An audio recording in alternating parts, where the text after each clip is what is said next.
problems. Whenever I used to fall sick, not going to school, I used to be at home. I used to have all the time to think about what's happening around me.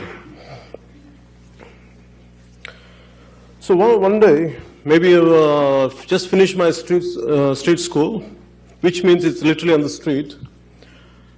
In a small town called Ongol, my father transferred to another small town.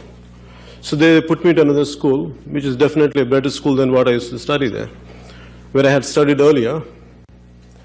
So in that school, one day we had a lesson. My teacher was telling about, in the class, the lesson's name is Ma Badi. It means our school.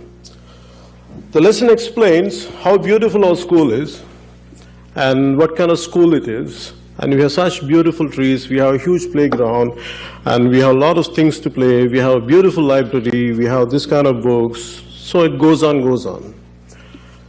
And suddenly my teacher turned because I said something to my friend and everyone were giggling. And he said, Kalyan, get up. I said, what were you saying? And I said, I had a doubt and I was sharing with this guy. I said, what is it? I said, our school doesn't have a playground and we don't have books. And we don't have any trees. And for me, what the teacher did, she told me to get up, and she gave me the beating of my life. Till now, I could never forget that. Because for me, the first time I realized in my life what had been written in the books, what had been said in the in spoken word, and the reality are two different things. So for me, that has become a lifetime obsession to see the gap between what has been said and what has been done. That has become a lifetime obsession. So till now, my obsession is, even in the political manifesto, it manifests. What they promise and what they deliver are two different things. So for that reason, it has become such an obsession to me. I lost my focus in my education. Constantly I used to see issues everywhere, problems everywhere. So successfully, I failed in my exams. True. I successfully failed in my exams, so I could not continue my education. So I had to stop. So the reason was, I was so stressed out, and all my friends were going to for universities in America, and they were doing good things. And here I've been failing. I failed in 10th grade, I failed in 11th grade, I failed in 12th grade. I was consistently I was failing. I went into some kind of depression, and I wanted to commit suicide. Because for me, it was such a painful situation. Here, I could see pain and problems everywhere, and my focus is not on the education, on the social ills. So I one day thought of committing suicide. My brother, I think most of you know that my brother is also an actor. And he had a licensed pistol. Yeah.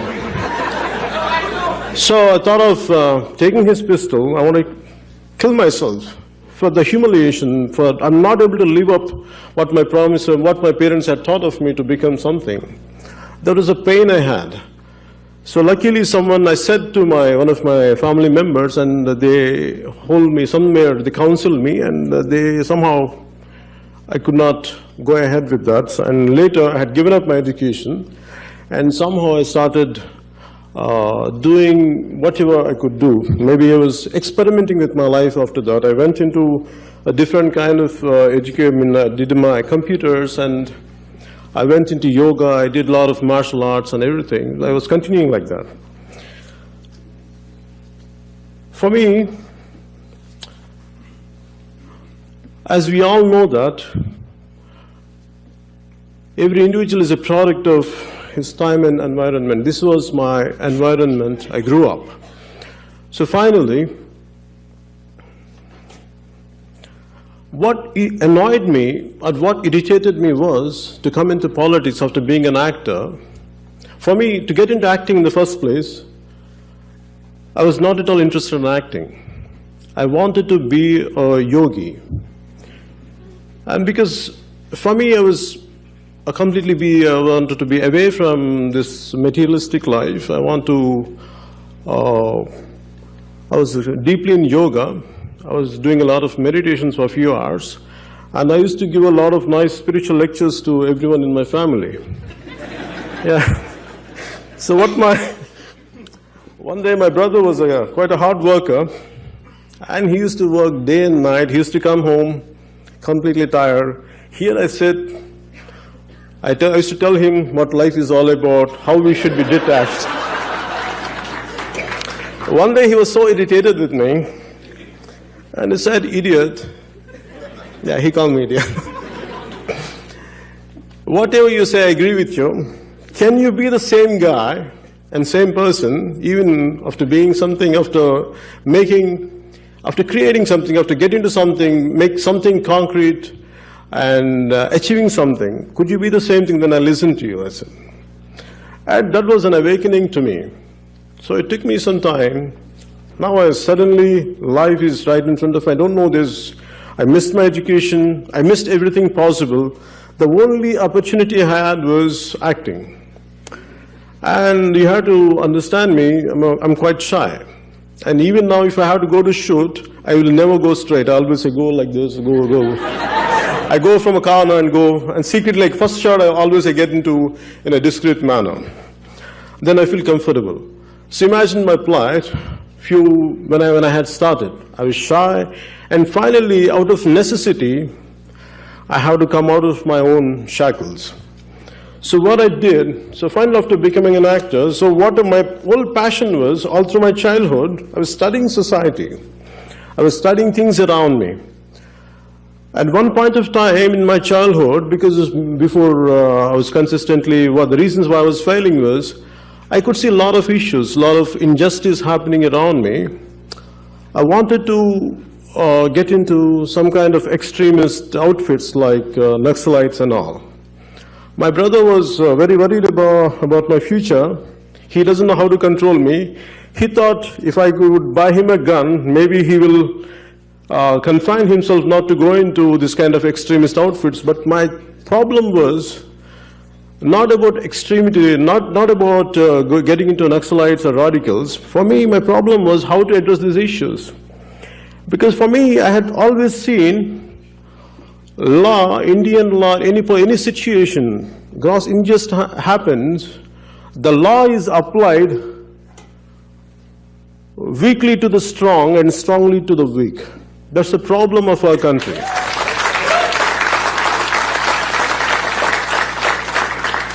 So for me, somehow I was very upset. And all through my life I struggled because, as I said, especially in late 70s and 90s, it was quite a turbulent time, at least for me. The reason was, I wanted to embrace an ideology, and here we had capitalism one side, and still communism was quite active then, and Union of Soviet Socialist Republic was still active. And for me, my father comes from a communist family, and he was a hardcore communist. My mother is a deeply religious, and my father, like any other Indian communist, I don't know. Definitely, my father, like other communists, I don't know. But my father was also a great devotee of Swami Vivekananda and Ramakrishna Paramahamsa. So the contrast of communism and Swami Vivekananda teachings used to be right in my home. It used to be quite confusing for me. So I don't know which one to embrace. So I was to wonder what kind of ideology is needed for me to go ahead and to go ahead. That I had these problems. So for me, as I was going ahead, after I had become an actor, and finally I thought I could not do all this, so let me, at least in my films, let me project what I have, what I feel about society. So once in a while, when I get an opportunity, I used to convey it through my films and songs that for an extent, but it did not give me enough satisfaction. Always I used to feel short of something, I used to feel irritated with me. And I tried different aspects of filmmaking, but nothing could give me the complete satisfaction. So always there used to be some kind of, I used to fall short. So for me, when I had been noticing so many things like the political situation happening around me, the one particular situation was, what hurts me is the divisiveness of our country. For me, Nani Palkiwala, the eminent lawyer who passed away, he's a great role model for me. I keep admiring him a lot.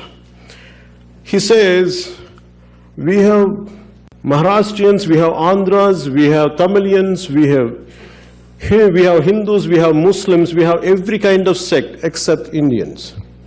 For me, our society has divided into so many verticals. For me, this divisiveness is to always worry me. And two qualities really propelled me to get into politics was, one is the passiveness of our country, passiveness of Indian society, and the divisiveness of Indian society.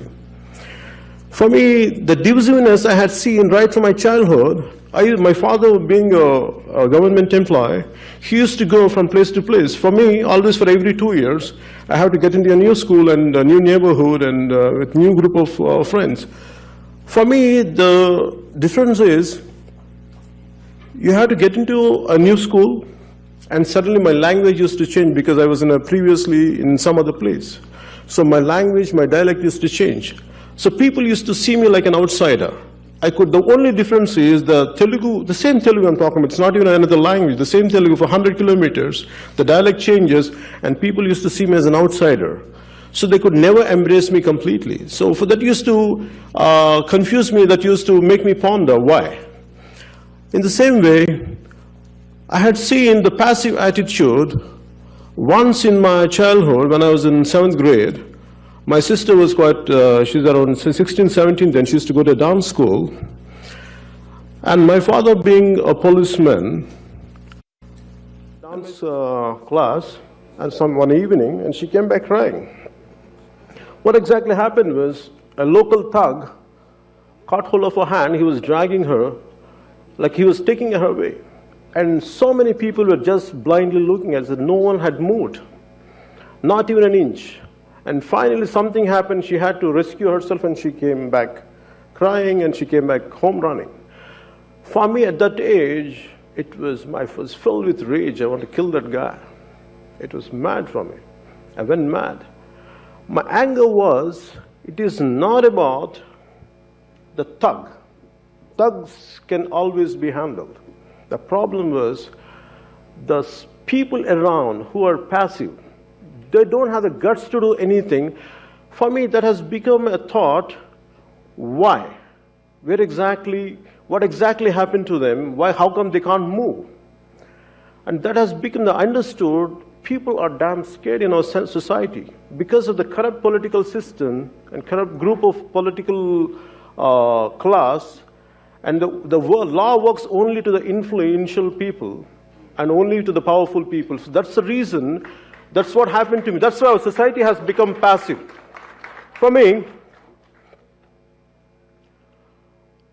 that was the reason. I had seen the same attitude was getting multiplied every day and every day. So the reason, after some time, being an actor, I realized the way our state has been divided, and for me, it was a very painful situation, not about the state division. The issue, the way government handled, the parties handled, they took care of the issue. They kept the issue for 17 years. They kept the issue in cold storage. And one fine day, they had woken up, and they broke the state in 12 hours. The kind of problems, what still we are unfolding here in both the states is mindless division, without any thought process. That's what had really irritated me and really annoyed me. The problem is, it is governments without any thought, they can do anything they want, without any thought, without any forethought, without any proper exercising. That has created a lot of problems. For me, the divisiveness is always a problem. Imagine, in one country, we speak one language, suddenly same Telugu-speaking communities has become bitter. There's a lot of hostility between both the regions. That created a deep pain in me, because being a lover of my country, being the lover of my nation, being madly in love with my nation, that gave me a deep pain. So for me, that particular day, I don't know what to do. And previously, I had went into politics to support my brother, but I had given up after some time. And the only thought was, I want to unveil the truth. I want to show the problem what exactly, the way it should be, the way to look at it. The reason why I came into politics was, the issue, I don't have any problem. The what exactly happening, because my generation doesn't know what exactly happened. It is the problem of 60s politicians and 70s politicians and 80s and 90s, the successive political class made mistakes, and the future generations has to pay the price for the mistakes of the earlier generations and earlier political class. That's what really gave me pain. So that's the reason what made me to come into politics. And for me, the problem here is I don't have much time to communicate to you. Maybe tomorrow I'll communicate to you. The only thing is I can tell you, time is too short, so I'll give you one few parting lines. I love our country. I want India to be culturally, though we are different communities, we should be as one no matter what we do. We have to be culturally, really, India has to integrate. Janasena stands for cultural integration of India. The parting words would be, I want to say, in Telugu they say, "Ye desam egina indu kalidina pogadarani talli bhumi bharatani." Whichever country you go, wherever you step into, without praising your motherland, never get to. So I want to say, Bharat Mata ki Jai.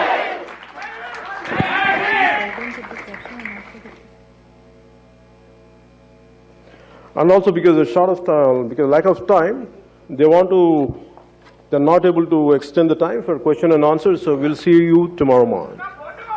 Sure. Thank you. Good night.